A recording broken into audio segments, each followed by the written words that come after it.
The web of order. Have you ever stopped to ask why we're so caught up in placing everyone on a ladder?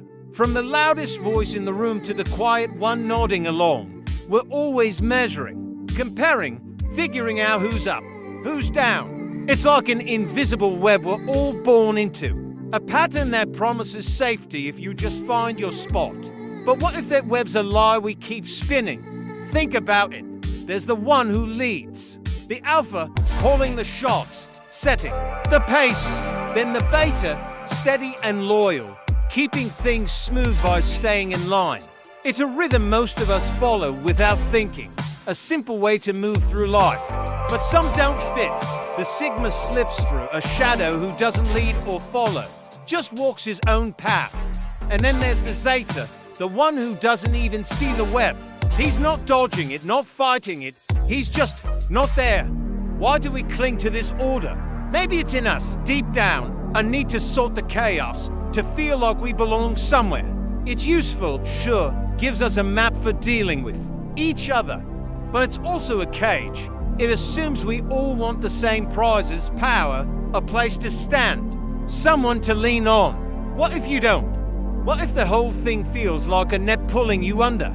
That's where the Zeta steps in, or rather, steps out. He doesn't just shrug off the ladder. He questions why it's even there. It's a quiet rebellion, not loud or angry, but heavy. It shakes the web, makes us wonder, if one can slip free, what holds the rest of us here? Let me tell you, as someone who's watched the soul wrestle with itself, this isn't just about men or labels. It's about what ties us to the world.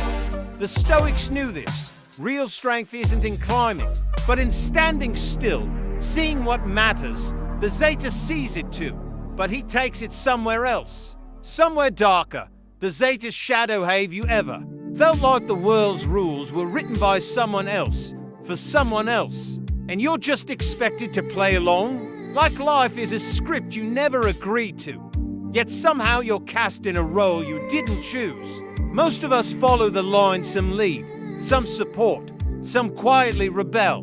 But then there's the Zeta male.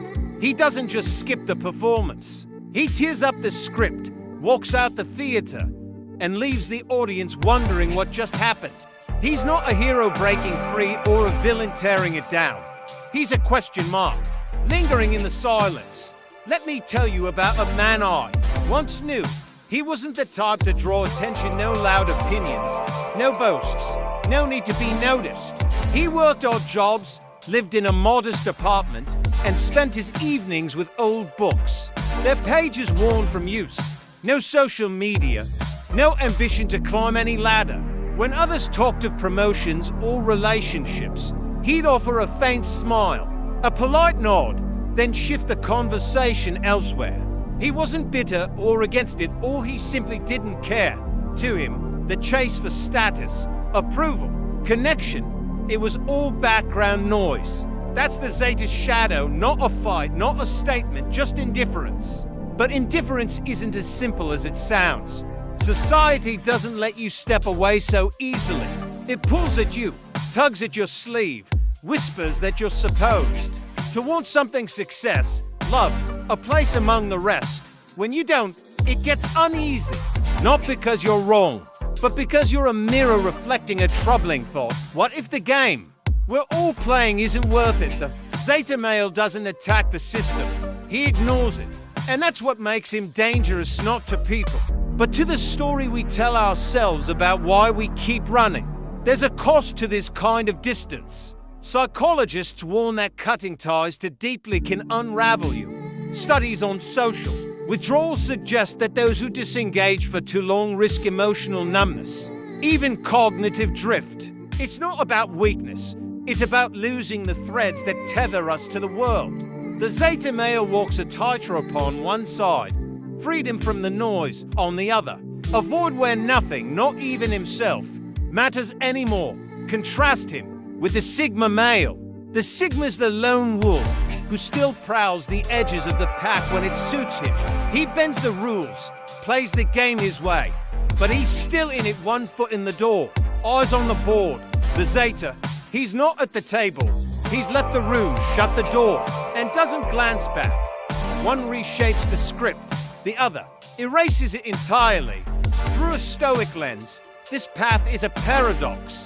The Stoics teach us to release what we can't control, to find peace in the present, to stand firm amid life's chaos. The Zeta male seems to embody this, at first detached from petty desires, unshaken by the world's demands.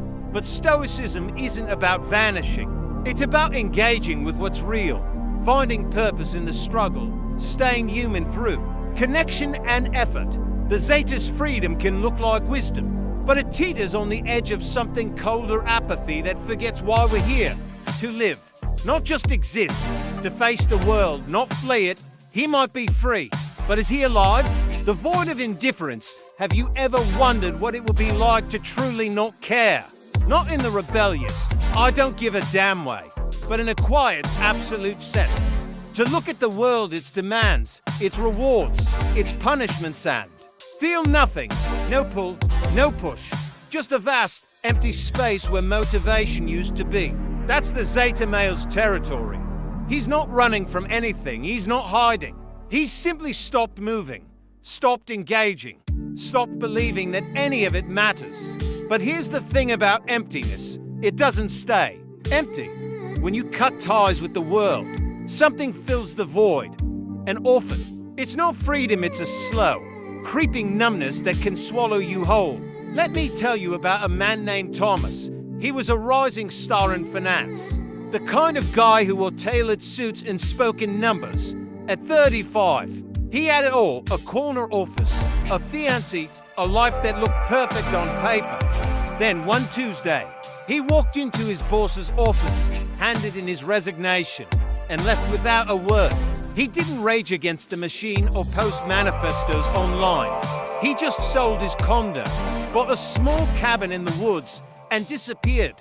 No grand statements, no farewell parties, just gone.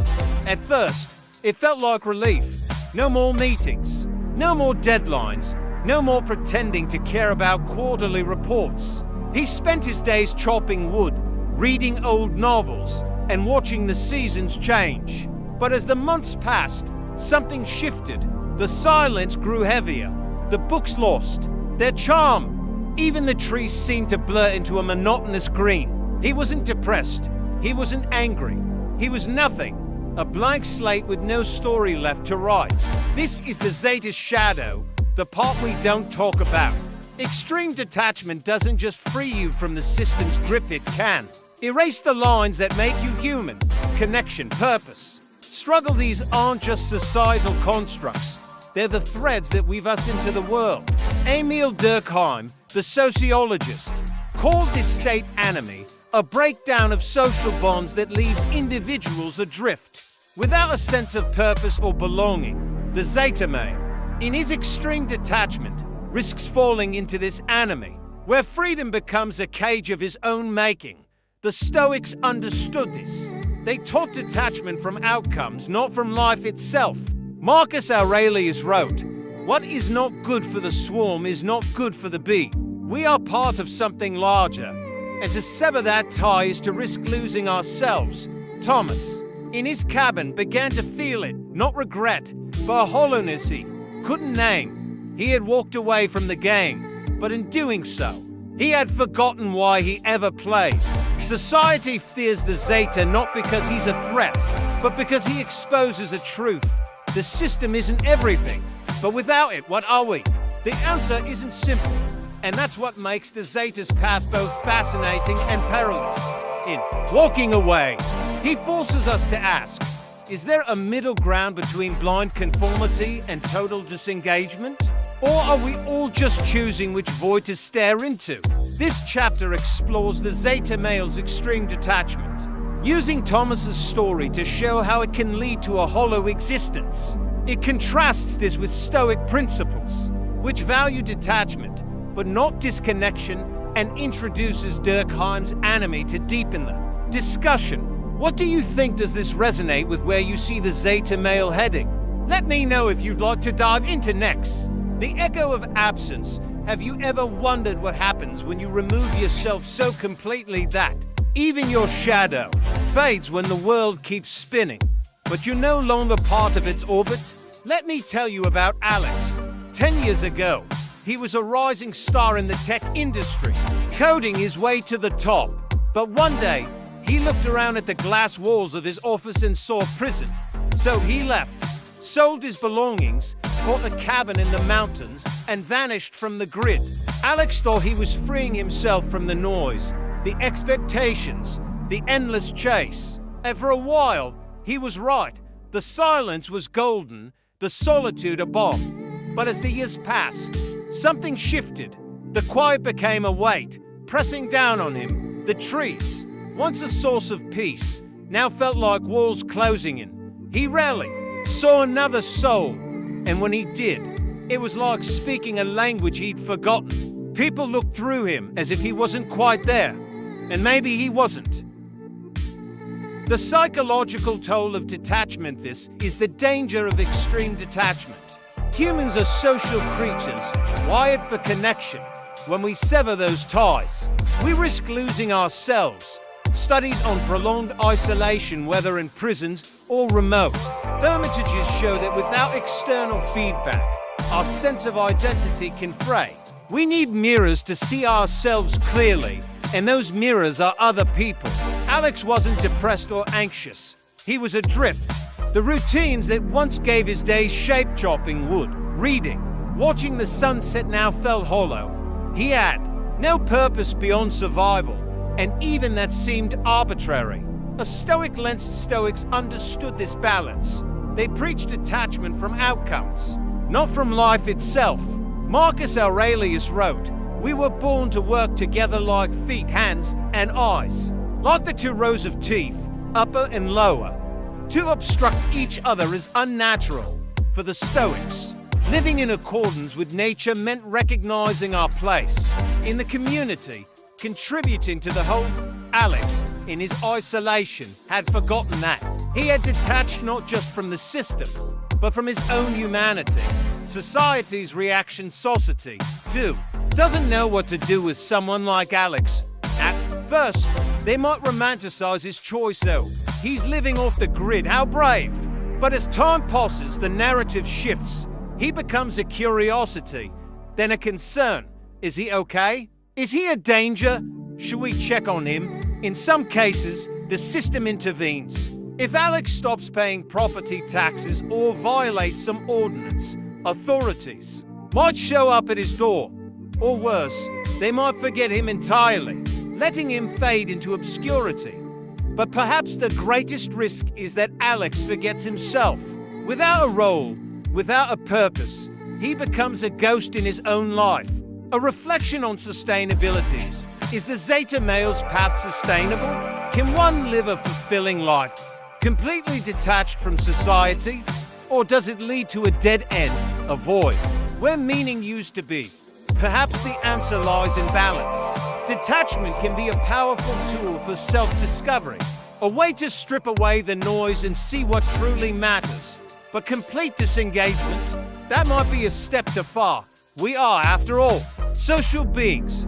Our identities are shaped by our interactions. Our purpose is forged in the fires of connection. Alex, standing on his porch, watching another sunset bleed into the horizon, might be starting to realize that. The question is it too late to turn back? This chapter explores the long-term consequences of the Zeta male's extreme detachment, using Alex's story to illustrate how it can lead to a loss of identity and purpose. It ties in psychological insights on isolation, Stoic principles on community, and society's uneasy reaction to those who disengage completely. What do you think? Does this capture the weight of the Zeta's choice? Let me know if you'd like to dive into the next chapter, the return or the abyss. Have you ever stood at the edge of a cliff, staring into the void, and wondered if you could fly, or if the fall would be the end of everything? That's where the Zeta male finds himself on the precipice, having walked so far from the world that he can no longer see the path back. But here's the question that lingers. Is there a way to return? Or does the abyss claim him entirely? Let me tell you about Michael. He was once a professor, brilliant and respected. But the weight of academia, the politics, the endless debates drove him away. He retreated to a small coastal town where the sea was his only companion for years. He lived in near total isolation, reading, writing, and watching the waves crash against the shore. He thought he had found peace, but as time passed, the solitude turned into something else, a quiet despair. The words on his pages blurred.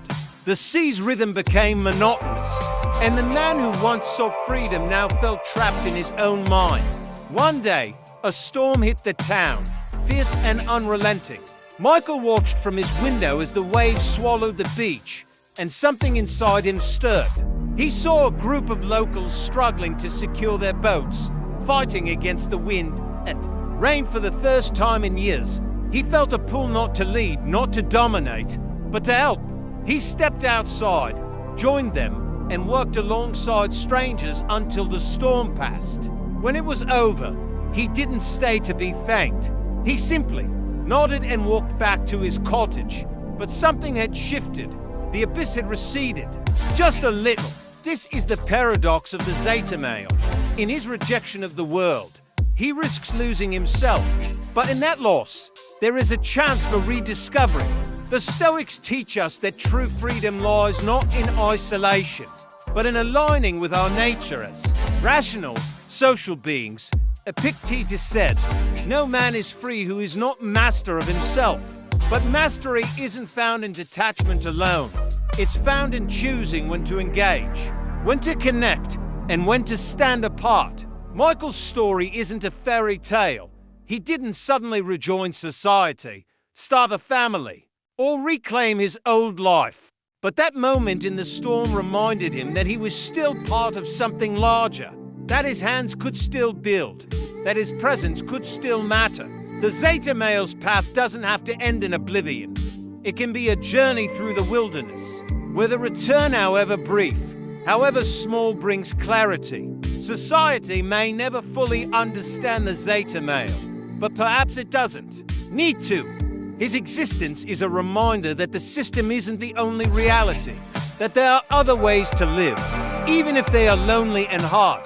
And for those who walk that path, there is always the possibility of turning back, not to conform, but to find a new way to belong. So what happens to the man who walks away? Does he vanish into the shadows, or does he find a light only he can see? The answer, like the Zeta himself, remains elusive. But maybe that's the point. Not every question needs an answer, and not every path needs a destination.